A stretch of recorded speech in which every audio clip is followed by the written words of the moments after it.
मुत्तहिदा कौमी मूवमेंट की क़यादत जनाब मकबूल भाई साहब के साथ, खालिद मकबूल साहब, सिद्दीकी साहब के साथ, उनके रुफ़क़ा गवर्नर सिंध जनाब टैसूरी साहब, हमारे मोहतरम भाई फ़ारूक सत्तार साहब, अमीनुल हक साहब, हमारे कोलीग्स भी हैं, हमारे पुराने रुफ़क़ा भी हैं, वो तशरीफ़ लाए हैं। और मैं सबसे पहले तो उनको खुशामदीद कहता हूँ और उनकी यहाँ तशरीफ़ आवरी हमारे लिए बायस एज़ाज़ है।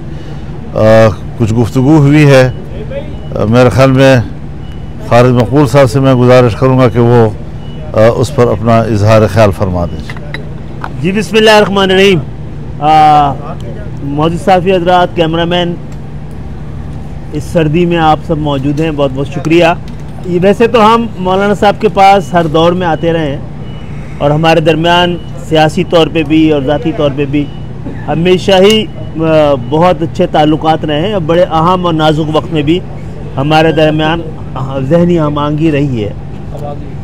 जो मौजूदा सूरत हाल थी, जो अभी मौजूदा 26वीं तरमीम के ऊपर हम सब के अपने अपने मौक़िफ़ थे, तो हमने आज हमें यह मौका मिला कि इस हवाले से मौलाना साहब, मौलाना फजलुर रहमान साहब जो कि जमीयत उलमाए इस्लाम के सरबरा हैं, उनके मौक़िफ़ को समझने की हमने और करीब से आके कोशिश की है। इनकी गुफ्तगू में, इनकी बातों में बड़ी दलील मौजूद थी और मैं समझता हूँ कि इस पर हम भी आगे चल के बात करेंगे, हमारे दरमियान भी गुफ्तगू रहेगी और जहाँ जहाँ हुकूमत से और दूसरी सियासी जमातों से जितना हमने इनका मौक़िफ़ आज समझा है उसको आगे लेके जाएंगे। ये ज़हनी आहमांगी, ये सियासी जमातों के दरमियान मज़ाकरात और मकालमा, इसके अलावा और कोई दूसरा रास्ता होता नहीं है।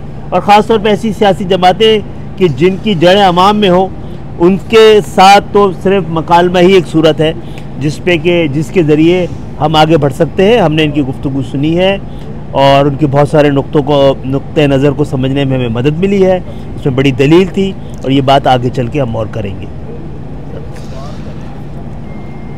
बिस्मिल्लाहिर्रहमानिर्रहीम। मैं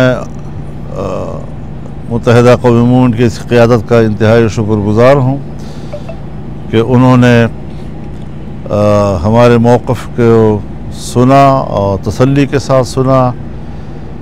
जहाँ तक 26वीं तरमीमी बिल का ताल्लुक़ है, वो तो इत्तिफ़ाक़ राय से पास भी हो चुका है और उसका गज़ट नोटिफिकेशन भी हो चुका है, लेकिन जो दीनी मदारिस के हवाले से कानून साजी हुई थी और फिर उसके बाद उस पर ऐवान सदर ने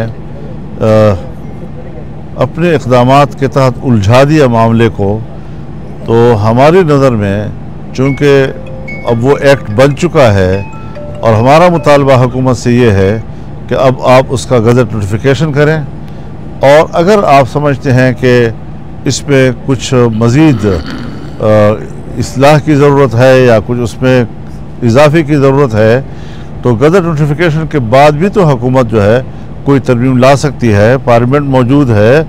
तो इस वक्त जो एक अमल मुकम्मल हो चुका है उसको मुकम्मल तस्लीम किया जाए।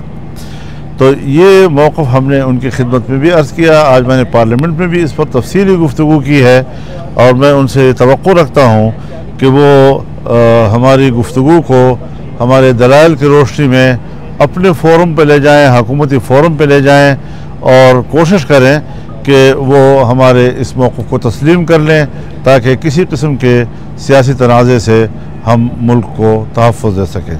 जी, आज हमें ये भी मौका मिला है कि 26वीं तरमीम के हवाले से जो हमारा नुक्ता नज़र था कि पाकिस्तान की जमहूरियत को अगर इस्तेहकाम देना है तो उसको पाए पे तो खड़ा करें, वो सतूनों पे तो खड़ा करें जिसके ज़रिए जमहूरियत मजबूत होती है। तो जो बुनियादी जमहूरियत है, 3rd टियर ऑफ गवर्नमेंट है, उसके हवाले से जो हमारा मौक़िफ़ है वो हमने मौलाना साहब को दिया है और उनसे दरख्वास्त की है कि इसको देखें भी, अगर हम और ये इस पर हम आहंग होते हैं तो आगे मिल के इसको भी ऐवान में दोबारा लाने की ज़रूरत है। यही एक ऐसा नुक्ता है और यही एक नुस्खा है जिसके ज़रिए हम जमहूरियत के अदवार में बुनियादी जमहूरियत और 3rd टियर ऑफ गवर्नमेंट को हमेशा हमेशा के लिए उसको यकीनी बना सकते हैं।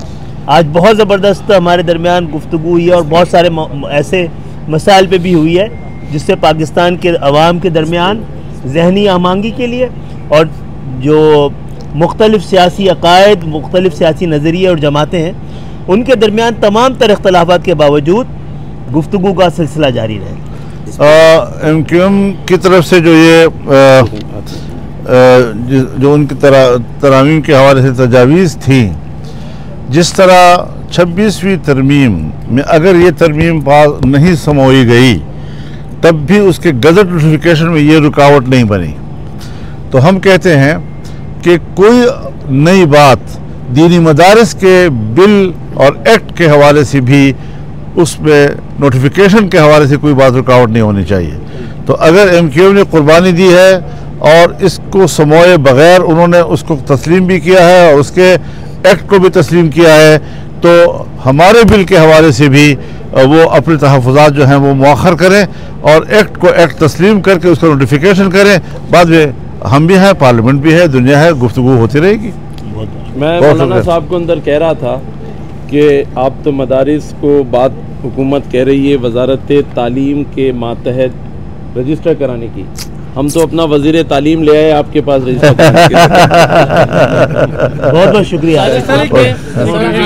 गुज़िश्ता दिनों भी कुछ उलमा के जो तहफ़्फ़ुज़ात थे या वो भी सुने, मौलाना साहब से भी मुलाकात की, तो मौलाना साहब के जो मदारिस के हवाले से आप मुकम्मल हिमायत कर रहे हैं? देखिए, वो उस दिन भी क्योंकि उलमाओं ने चाहा था कि हम उनके नुक्ता निगाह को सुने, तो हम जाके सुना था।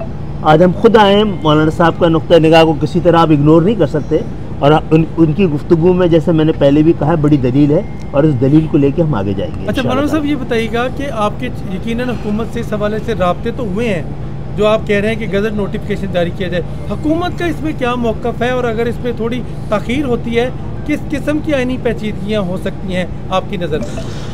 देखिए, हम कोई गलत मिसालें, गलत नज़ायर कायम नहीं करना चाहते। अगर आज हमने कानून और ज़ाब्ते के हवाले से, और जिस तरह के जनाब स्पीकर ने एक इंटरव्यू में कहा कि हमारी किताबों में जो मैंने पढ़ा है उसके तहत ये एक्ट बन चुका है, अगर आज हम एक्ट बनने के बावजूद उसको किसी बहस में उलझाते हैं, किसी नई तजवीज़ को उसमें लाते हैं, तो फिर एक ऐसी मिसाल कायम हो जाएगी कि आने वाले वक्तों में हर एक के लिए मुश्किलात पैदा करेगी। लिहाजा आईन और कानून के ज़ाब्ते के तहत इसको मज़ीद न उलझाया जाए, इसको हल कर दिया जाए, और जब वो हल हो जाता है तो मुल्क है, पार्लियामेंट है, हम हैं, आप हैं, बातचीत है, गुफ्तगू है, जो तजवीज़ आप लाएंगे या हम लाएंगे उस पर बात हो सके। मकबूल सिद्दीकी साहब, आपने इसका मौक़िफ़ सुन लिया है, आपके ख्याल में किसके मौक़िफ़ में वज़न है जनाब?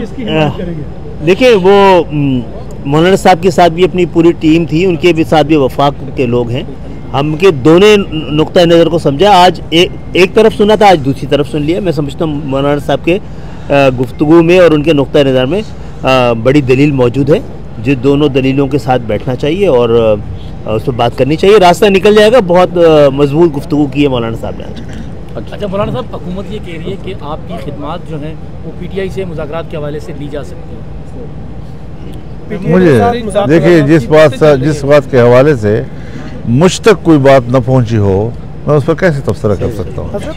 मदारस के हवाले से अगर ये बिल नहीं पास होता और आप कोई तहरीक चलाते हैं, तो क्या PTI आपके साथ उस तहरीक में शामिल होगी, एहतजाज? मेरे ख्याल में बिल पास हो चुका है। अगर नहीं, अगर क्या सवाल है? अब तो अगर खत्म हो गया है। मौलाना साहब कह रहे हैं हमला हो चुका है, सिर्फ रुखसती बाकी है, आप समझे बात। अगर रुखसती नहीं होती, आप सड़कों पे आते हैं, तो PTI आपके साथ सड़कों पे आएगी? तो फिर अगर आपके निकाह के बाद रुखसती नहीं होगी, जो आपका फैसला होगा वही हमारा फैसला होगा।